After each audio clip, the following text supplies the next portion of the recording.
It's recording, okay?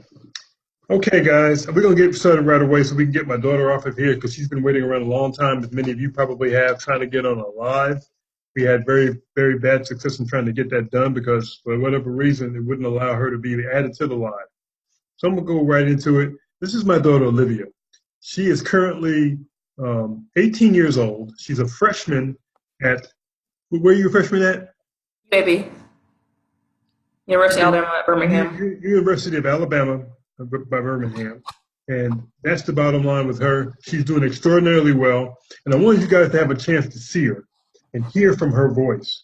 Even though we couldn't get her on a live and you want to be able to ask her questions, I'm going to do my best to ask the questions that you might want to ask her. So my first question to you, my precious daughter, is how did you develop? I know you have a huge love of reading. Well, first of all, let me say this. She has a huge love of reading. Ever since she was in kindergarten, she learned how to read. And one of the things, and she really jumped into when she got in the first grade, what happened was her brother was struggling in school to read and deal with his classes. And I went to school to find out what the deal was, and I found out that they thought he couldn't read, but I taught my son to read. Well, after we got that etched out, they realized that he could read and quite well. What I did was I said, look, what I want you to do with your sister, she's just getting started in school. I want you to read to your sister every night. I want you to go over her homework before I go over it. And he did that. That turbocharged her ability right off the bat. And so she developed a huge love of reading to the point where she was able to read very fast. She became very astute at reading. Tell us a little bit about how you developed a love for reading. Okay, well, first of all, that was a major part, Nicholas reading to me, and you telling him to do that.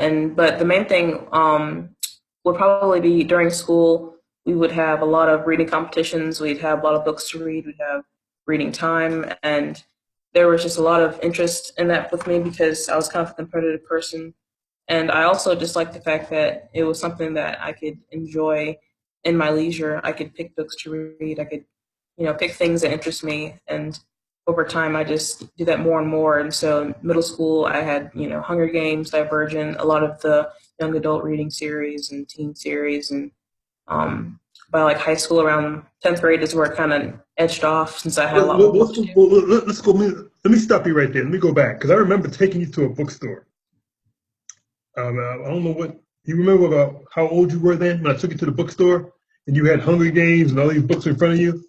Probably like 14. 14 years old. So I take this young lady to a bookstore and she's got these huge, thick Hunger Game books in front of her. I go to the gym. I come back, she's like a quarter of the way through a 300-page book. And she was reading them so rapidly. And I was wondering, can you understand reading that fast? And she said, yeah, sure. So one day I had her read to me a couple of pages out of a book. And then the vocabulary was kind of upper level. She read it flawlessly. She didn't make one single solitary mistake. And I realized at that point that she was ahead of her time in being able to read. And what was it? I think the first personal development book I had you read and take notes from was The Compound Effect. And do you remember anything about that book as regards to how it affected you in being able to dig into personal development? Well, first of all, it helped me because I understood only the basis of what personal development was. I really didn't understand the full concept, so it gave me more of a coherent outlook on it. And the main thing was that, it was compounding on everything that you do. So it helped me understand fully, like I was kind of already doing some of the things that it was saying, but Like what? I didn't have well, I guess in terms of study habits, of course, doing the best that I could do, obviously, but more of just not just floating by, kind of being more astute in learning, if it's reading or if it's in subject.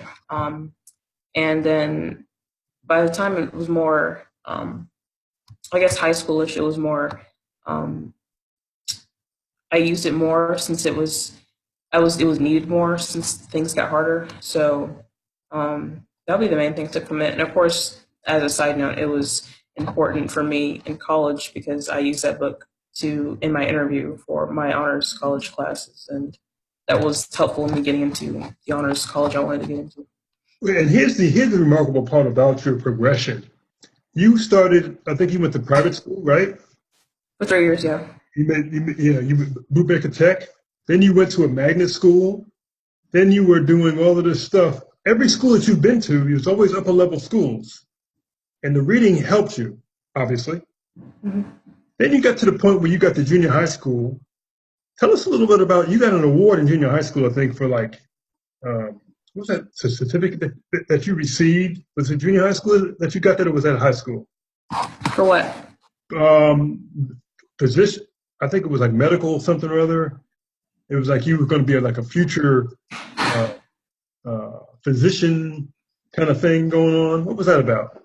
I'm not sure. I think you're talking about high school, and there was I don't know. There's a lot of different things. No. You received a certificate, and it was like future physician award or something. It was a big certificate, and anyway, it was a future medical physicians award or something. I guess you were doing so well.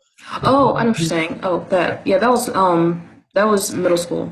Yeah, I got that in the mail, and yeah, they invited me to go to the Northeast for different conferences, that kind of stuff. But it was expensive. But yeah, that was. I know what you're talking about. Yeah.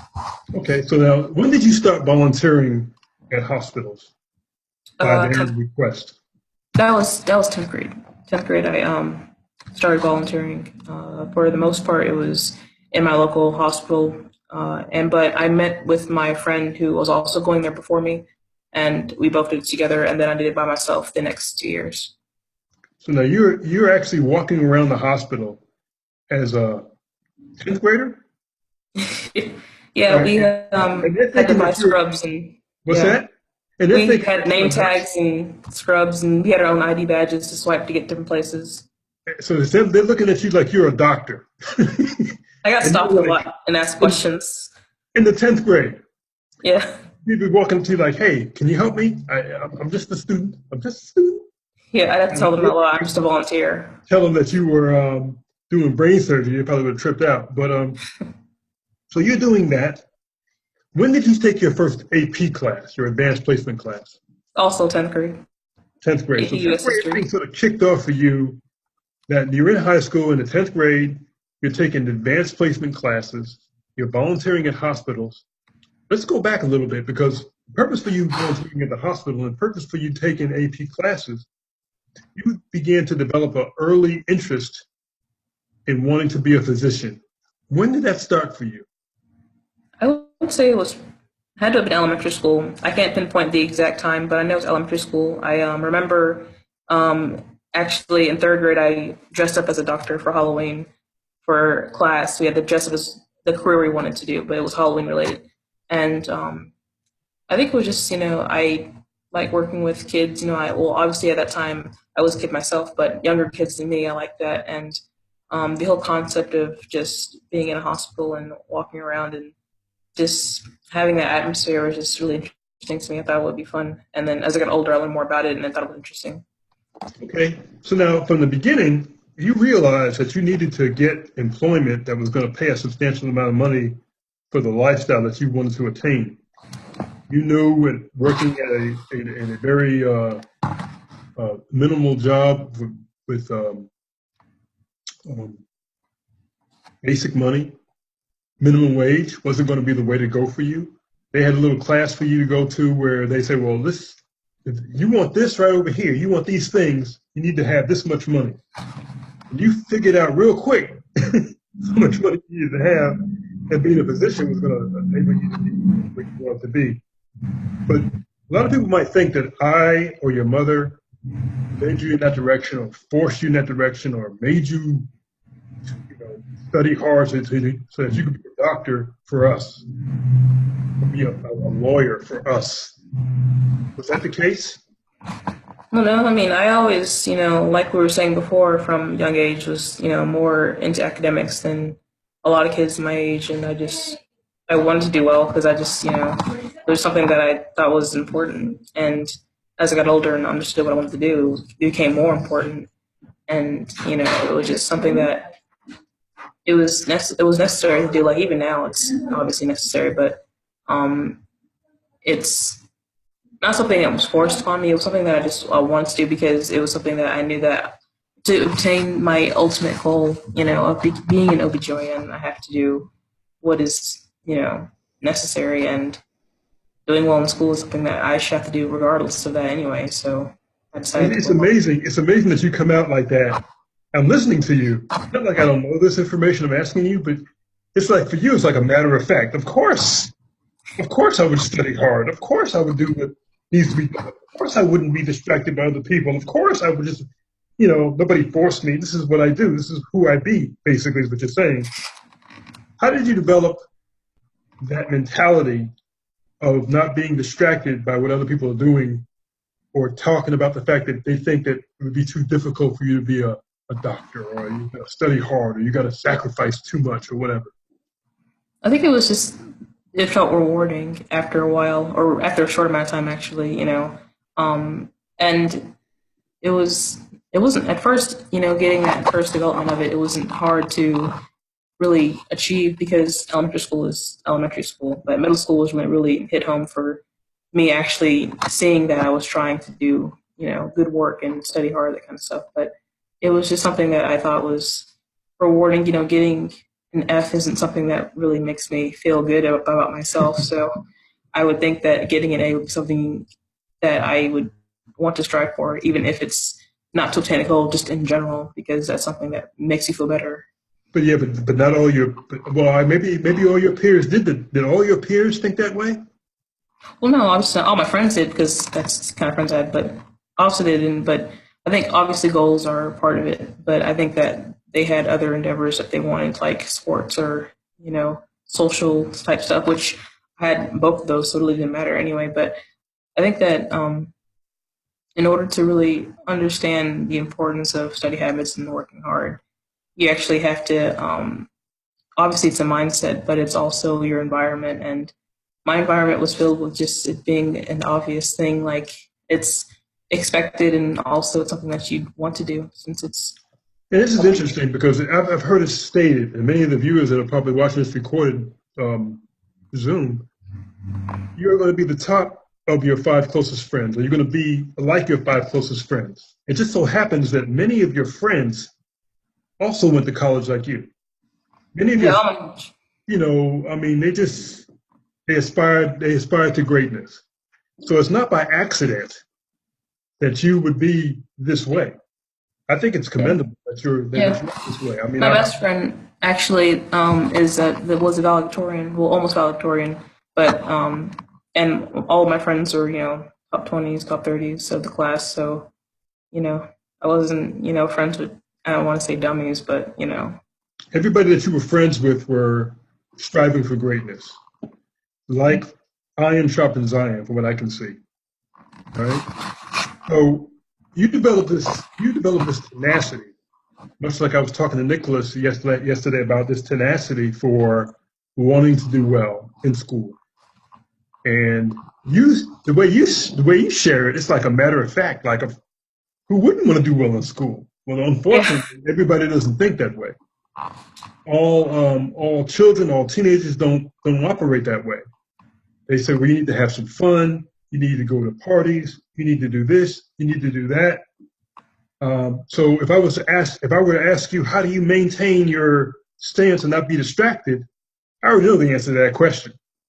Your response is going to be, of course, you would maintain your response and not be distracted. Of course, you would do it this way. yeah. I It's think it's a misconception that doing well in school equals not having fun outside of school. I mean, that's a total misconception. You can do both. It's possible. It's not like it's impossible, like it's so hard to do because, like all of my friends, we all did well in school, but we also, we went out and had fun, parties, that kind of stuff. And we still got our work done at the end of the day because it was expected and it was what we should have done. And that's what we did do. hmm. So tell me where, I mean, we've gone over some personal development. You read the 10X rule too, the book that talked about you want to do things 10 times better. than you normally would think you need to do. Well, you obviously operated that way. I mean, when it comes time for you to have an assignment, say your assignment is due January 1st or January 2nd. Okay. When at this point today, if your assignment, you have an assignment that's due January 2nd, or a report or whatever, when would you start it? When would you start doing it? I'll start outlining it next week, and because it's actually ironic you say that because I have an assignment similar to that date, but I would outline what I want to do and actually start it probably a few days beforehand. It depends on how big the assignment is, but if it's a really large assignment, farther back than that. But I would definitely be, the main thing is outlining what you want to do. I don't just jump into it because it gets all my brain rattled. It's too much information, but I have to space it out and understand what exactly I want to get done in the time I have. It's fascinating. You and your brother fascinate me because you both do the same thing, but you operate slightly differently, and you have a different pace. And you have a relaxed kind of like, of course, it's easy. This is what I do. And Nicholas is a little more intense, but that's only because of the fact that he operates at that intensity level because he's a male. You operate at a different intensity level, just as intense, but it's like a little bit it's really relaxed. So now you got involved with math. Math was your baby. And from what I remember, you didn't like math. Still don't. You hated math. I think you still don't like math. Yet you got honors in math. I mean, how does that work? How did that work? It was, at first it was coincidence, but then, and algebra, but then pre-calculus was actually, more aptitude based. I think that it was me When just did you start having taking pre-calculus? 11th grade. 11th grade. So you hadn't graduated, but you hadn't even graduated high school yet, and you're taking pre-calculus that you hated, but still passed anyway. Yeah, along with calculus, but I think that it was mainly having to just realize that it's unnecessary evil because it is evil. Math is evil, and and I just had to realize. Plus, I didn't do it by myself. My two of my closest friends are like math geniuses, and they helped me a lot to understand what I didn't comprehend. So it's part of it wasn't just me trying.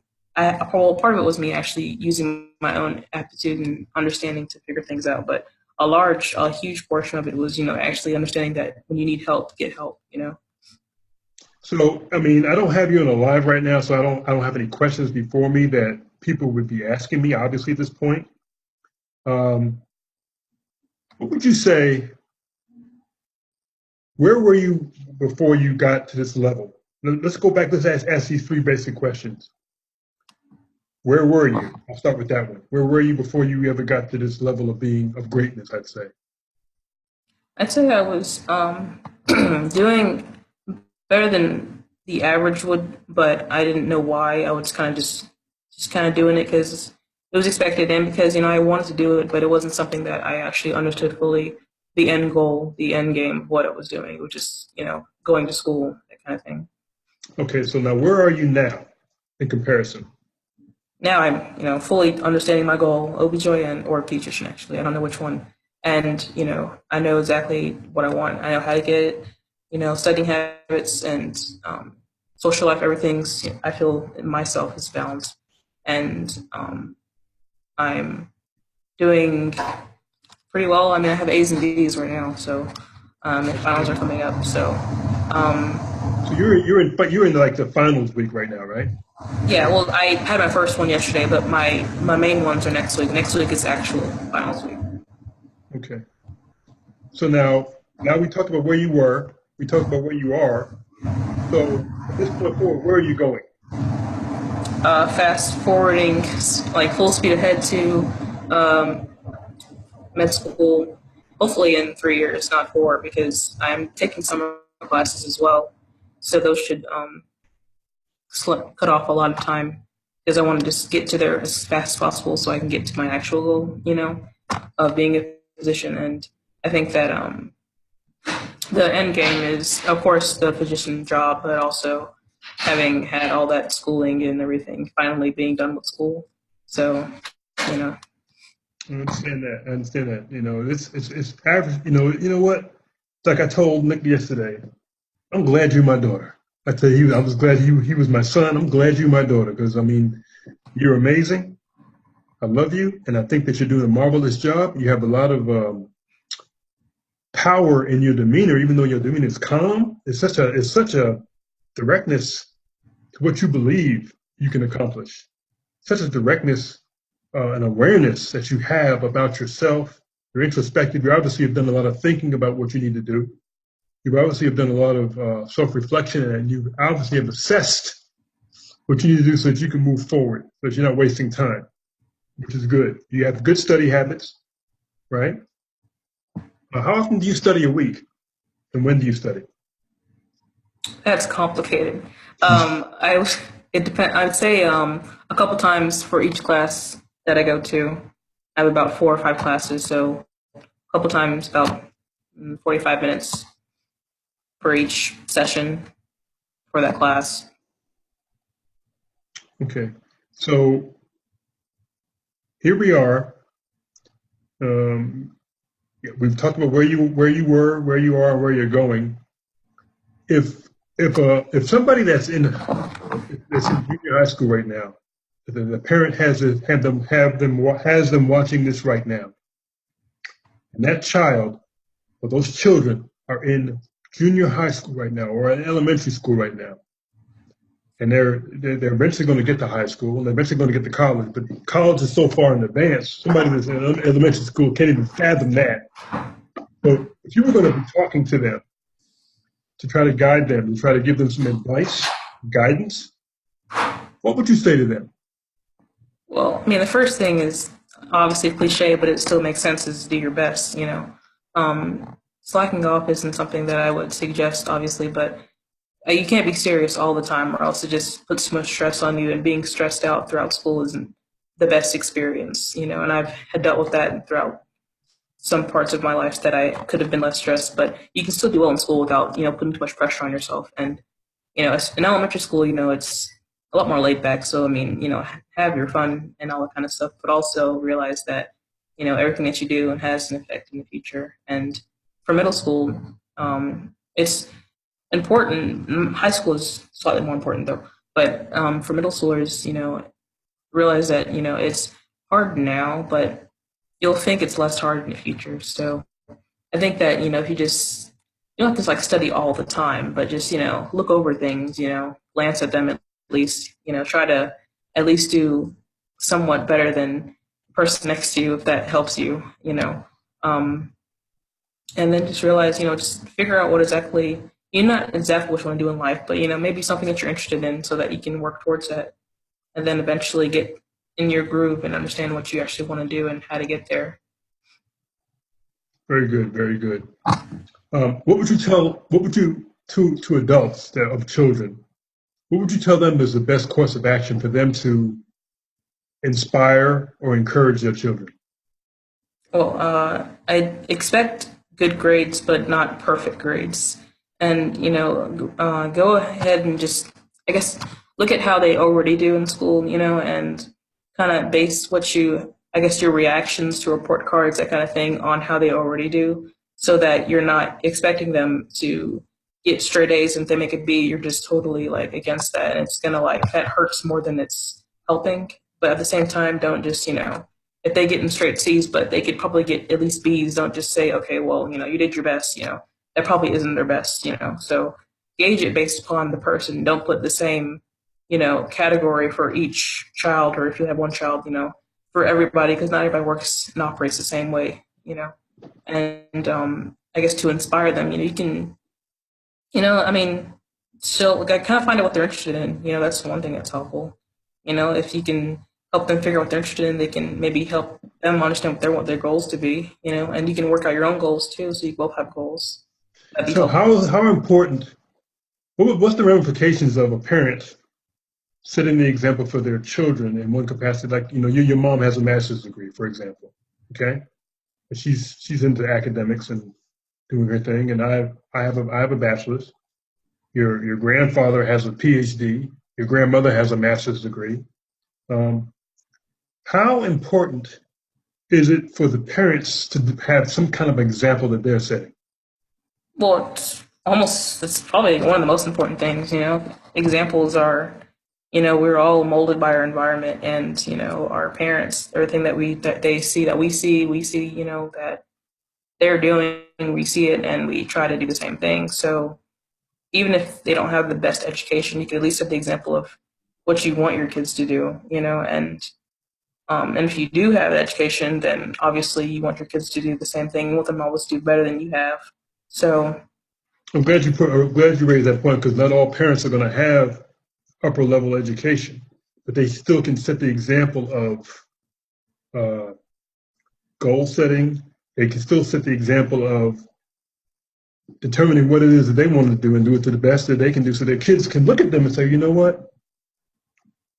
They don't have a bachelor's degree, they don't have a master's degree, they don't have a PhD, but they're doing the best of what they have to set the example for me. Actually, I think that's actually a good point because if I think about it that way, one thing that is as a deterrent in terms of, studying or, schooling and jobs is if your parent, like you, obviously not everybody loves their job all the time, but if you complain a lot about your job, it sends the wrong message because I know that, I've been in certain scenarios and atmospheres, not with my parents, but other people, and their constant complaining about their job makes you think, like, oh my God, this is what the job market, that's what, adulting is. This is how life is in the future. It, makes more of a negative impact on, the mindset of what, jobs are in the future and how life is in the future. So positivity is always helpful, basically.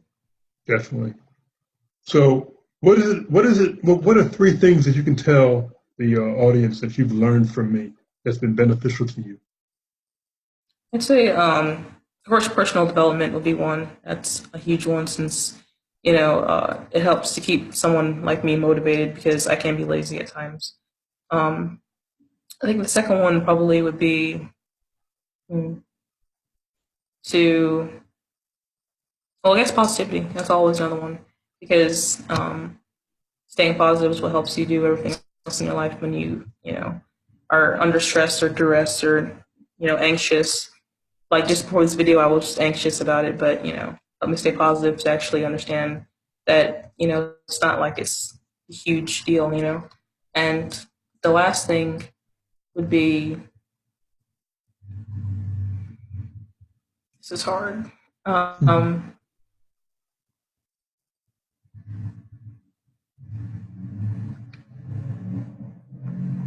Because you have a creative side too. You draw and you play music, and I think I've given you guys some creativity examples.